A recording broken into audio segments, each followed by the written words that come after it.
بسم اللہ الرحمن الرحیم۔ السلام علیکم ورحمۃ اللہ وبرکاتہ۔ کیسے ہیں پیارے بچوں؟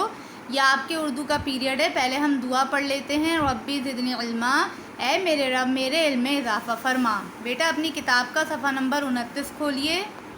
صفحہ نمبر 29 پہ ہم آ گئے ہیں بیٹے۔ آج کی ڈیٹ لکھیے، دن لکھیے۔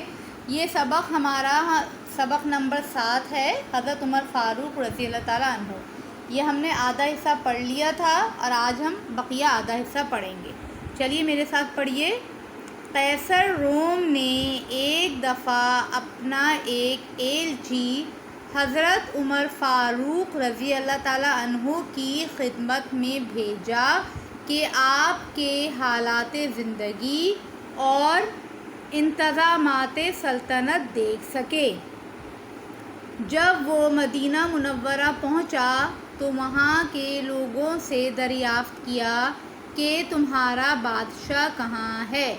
وہ کہنے لگے کہ ہمارا تو کوئی بادشاہ نہیں، البتہ ایک امیر ہے جو کہیں شہر سے باہر گیا ہوا ہے۔ وہ قاصد آپ کی تلاش میں باہر نکلا تو کیا دیکھتا ہے کہ آپ دھوپ میں گرم ریت پر سوئے ہوئے ہیں اور کوئی چوکیدار بھی نہیں ہے۔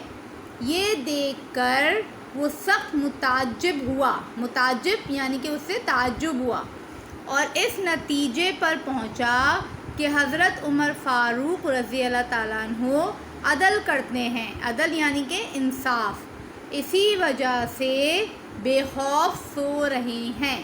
ہمارا بادشاہ ظلم کرتا ہے، اسی لیے وہ خوف زدہ اور پریشان رہتا ہے۔ قیصر روم بچوں، روم کے بادشاہ نے ایک دفعہ اپنا ایلچی یعنی کہ میسنجر حضرت عمر فاروق کی خدمت میں بھیجا کہ بھائی جاؤ اور وہاں کے آپ کے حالات زندگی اور آپ کا جس طریقے سے حکومت چلاتے ہیں وہ دیکھ کر آؤ۔ جب وہ ایلچی مدینہ منورہ پہنچا تو وہاں جا کے لوگوں سے پوچھا کہ تمہارا بادشاہ کہاں ہے؟ اچھا، لوگوں نے کہا ہمارا تو کوئی بادشاہ نہیں ہے، ہمارا تو ایک امیر ہے جو کہیں شہر سے باہر گیا ہوا ہے۔ وہ قاصد جو تھا پھر آپ کی تلاش میں باہر نکلا تو کیا دیکھتا ہے کہ آپ دھوپ میں گرم ریت پر سوئے ہوئے ہیں۔ وہ تو یہ خیال ذہن میں لے کر آیا تھا کہ کوئی بڑا محل ہوگا جس کے اندر آرام دہ بستر ہوگا جس میں حضرت عمر فاروق سو رہے ہوں گے، لیکن حضرت عمر فاروق کہاں ملے؟ دھوپ میں گرم ریت پر سوئے ہوئے تھے اور کوئی چوکیدار بھی نہیں تھا، اکیلے وہاں پر سو رہے تھے۔ اس کو دیکھ کر بڑی حیرت ہوئی، لیکن پھر وہ اس نتیجے پر پہنچا کہ چونکہ حضرت عمر فاروق عدل کرتے ہیں، انصاف کرتے ہیں، ظلم نہیں کرتے، اسی وجہ سے بے خوف سو رہے ہیں، انہیں کسی کا خوف نہیں ہے، اور ہمارا بادشاہ ظلم کرتا ہے اسی لیے وہ خوف زدہ اور پریشان رہتا ہے۔ حضرت عمر رضی اللہ تعالیٰ عنہ کی زندگی بہت سادہ تھی اور آپ کچے مکان میں رہتے تھے۔ حضور صلی اللہ علیہ وآلہ وسلم نے آپ کو جنت کی بشارت سنائی، یعنی کہ جنت کی خوشخبری سنائی۔ نبی کریم صلی اللہ علیہ وسلم نے آپ کو آپ کی زندگی میں ہی کہا کہ عمر تم جنت میں جاؤ گے۔ آپ نے یکم محرم 23 ہجری کو شہادت پائی۔ آپ کو بیٹے شہید کیا گیا تھا اور اس کی ڈیٹ تھی یکم محرم 23 ہجری، اور حضور صلی اللہ علیہ وآلہ وسلم کے پہلو میں دفن ہوئے۔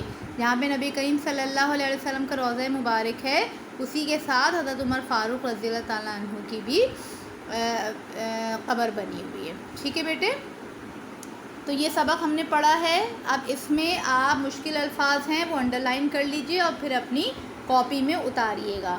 پہلا کیجئے قیصر روم، پھر کیجئے ایلچی، پھر کیجئے انتظامات سلطنت، اس کے بعد کیجئے دریافت، پھر کیجئے قاصد، اس کے بعد چوکیدار، پھر متعجب، اس کے بعد عدل، اس کے بعد شہادت، اور پھر پہلو۔ ٹھیک ہے بیٹے، یہ مشکل الفاظ اپنی کاپی میں لکھیے، سبق کو دوبارہ اچھے طریقے سے پڑھیے، اپنا خیال رکھیے۔ جزاک اللہ خیرا کثیرا۔ السلام علیکم ورحمۃ اللہ وبرکاتہ۔